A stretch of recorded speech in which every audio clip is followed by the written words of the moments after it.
Arab Spring. And the purpose of the second Arab Spring is to allow the state of Israel to replace the United States of America as a ruling state in the world. In order for Israel to replace the United States and lay claim to being a ruling state in the world, Israel has to wage great wars, big wars. The territory of the state of Israel has to expand to encompass the biblical frontiers. Israel has to establish its political and economic dominion over the whole Arab world. But Israel does not want to wage her big wars while appearing before mankind as a naked aggressor. So Israel needs a fig leaf. Israel needs casus bellum, a justification for waging war. Israel is armed to the teeth. Israel has weapons which are state of the art. And Israel has NATO, which is the biggest military force in the world today. Israel has NATO as a military arm to support her. Israel is ready anytime to wage her wars. But Israel needs an excuse. When you read and understand the Arab Spring, you will see what's happening. The master plan is twofold. First of all, the master plan is to install Islamic regimes around Israel. Islamic regimes, that is, the Islamic movement has to take over a country. And the Islamic regimes, when they take over the territory around Israel, must appear to the world as being very hostile to Israel and threatening Israel. So that Israel could say to the world, Islam is now a menace. It's a menace to us and to the world. The second plan of the master plan, the second part, is to foment and cause Sunni Shia civil war in Islam.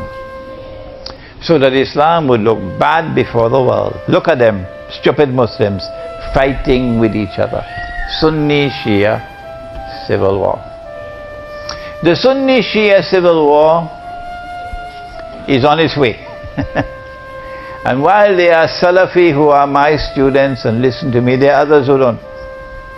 And unfortunately, the ones who are the vanguard of fomenting the Sunni Shia civil war are those Salafi.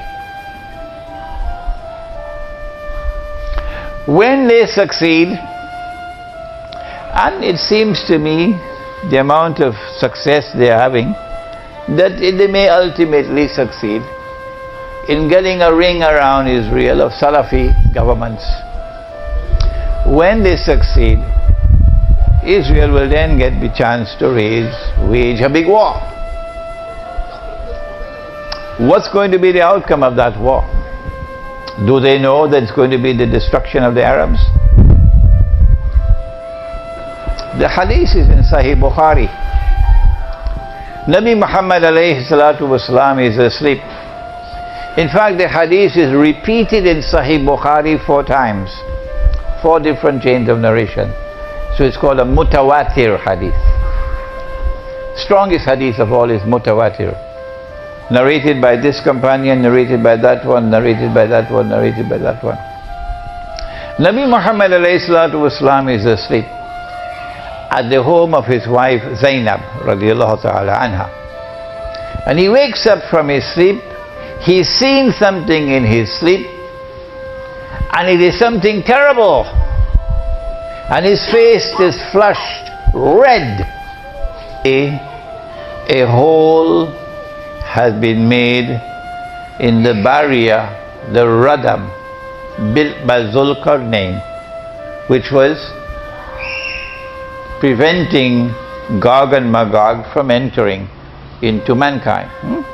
Today a hole has been made in that barrier, indicating that now Gog and Magog will be able to penetrate the barrier and enter amongst mankind. She then asked, Zainab radiallahu ta'ala anha then asked, and listen carefully, Anuhlika, will we be destroyed? Wafina salihun, while there are still righteous people amongst us. To which he replied and said, Na'am, yes, you will be destroyed. Either kathur al-khabath, when khabath prevails. The best way to translate the word khabath here is scum. And they take money and they take weapons from Saudi Arabia, from Qatar, from Turkey, which is comfortable as a member of NATO. Comfortable as a member of NATO.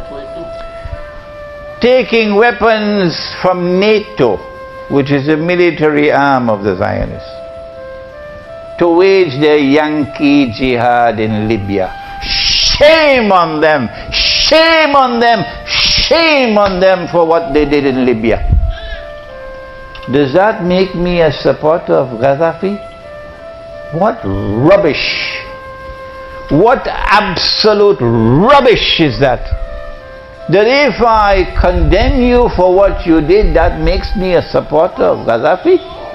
You should be thrown out for such stupidness. No, I'm not a supporter of any government in the world of Islam today. None. Examine my record to see whether I'm a supporter of any government. None. Most certainly not Gaddafi. But what they did in Libya was to form an alliance with NATO. Where did they get the weapons from that was flooded into Benghazi? Was there stocked up in Benghazi before the insurrection began? They got it from NATO. They got it from Turkey, NATO's member state. And they got the financing from Saudi Arabia, the petrodollars. And when Dajjal began to beat his drum, now is the time, then they rose up in their Yankee jihad and they took over Libya. So today, NATO is comfortably in charge of Libya. Why does that create such a danger for Egypt? Answer: the Bible that they rewrote with their own hands says that the Holy Land extends from the river of Egypt to the river Euphrates. That's false. The Quran shows that's false. But that's in the Bible.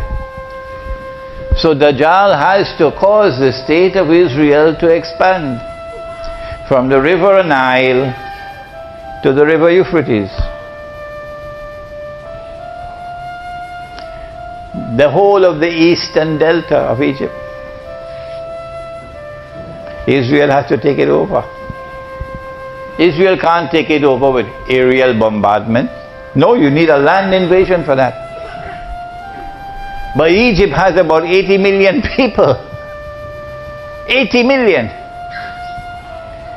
So if you're only attacking from the east by land, it's going to be a very long war.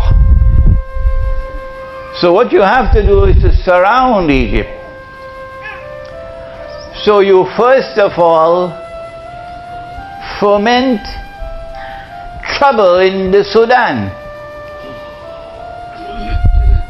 You go fishing in Sudan, which is what Israel did, and finally bring about a division of Sudan into north and south. And southern Sudan becomes an ally of Israel.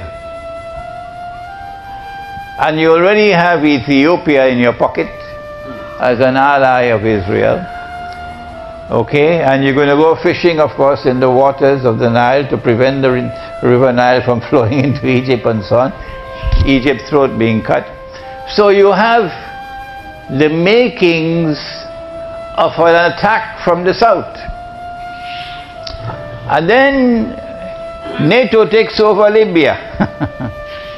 So you have NATO in the west, and you have Israel in the east, and you control the sea at the north.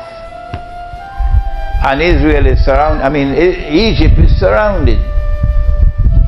When I explained that to the Salafi who had taken weapons and money from the Saudis and so on to overthrow Libyan government, when I explained to them this verse of the Quran that you're no longer Muslims, you've left Islam, they were very hostile to me. Very, very hostile. They went mad with their hostility, but suddenly some of them began to quiet down and went to the Quran and began to study the Quran, and eventually, praise be to Allah, realized that Imran was right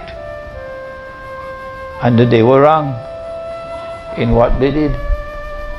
And they made Tawbah. But now it's too late.